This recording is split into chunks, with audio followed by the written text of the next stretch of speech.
Chennai வண்ணாரப்பேட்டையில் metro rail பணிகள் காரணமாக சாலையில் திடீரென சிமெண்ட் கலவை வெளியேறியதால் பரபரப்பு நிலவி வருகிறது. இது தொடர்பான தகவல்களை அங்குள்ள எமது செய்தியாளரிடம் கேட்கலாம். ரமேஷ், வணக்கம். வண்ணாரப்பேட்டையில எந்த இடத்துல சரியா இந்த சிமெண்ட் கலவை வெளியேறியது? எத்தனை மணியிலிருந்து இந்த சிமெண்ட் கலவை வெளியேறி வருது? ரமேஷ். அதாவது தற்போது நாம் சென்னை வண்ணாரப்பேட்டையில் உள்ள மேற்கு கல்லறைசாலை பகுதியில் தான் நின்று கொண்டிருக்கிறோம். இந்த பகுதியில் வண்ணாரப்பேட்டை முதல் திருவொற்றியூர் வரை மெட்ரோ ரயில் பணிகளுக்கான சேவை நடைபெற்று வருகிறது.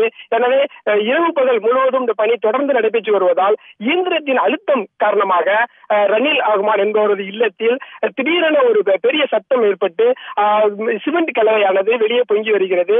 சரியாக காலை 4:30 மணி அளவில் இருந்து இந்த சம்பவம் நடைபெற்று வருவதால் இந்த பகுதியில் மிகவும் பரபரப்பாக ஏற்பட்டுள்ளது.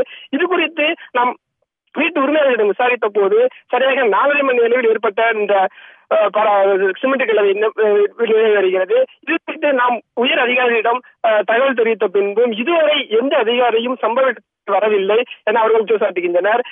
மேலும் இந்த விஷயம் கூட நம்ம பார்க்க முடியும். இந்த சாலை வீட்டு உள்பகுதியில் இருந்து சாலை வரை அந்த சிமெண்ட் கலவையானது பொங்கி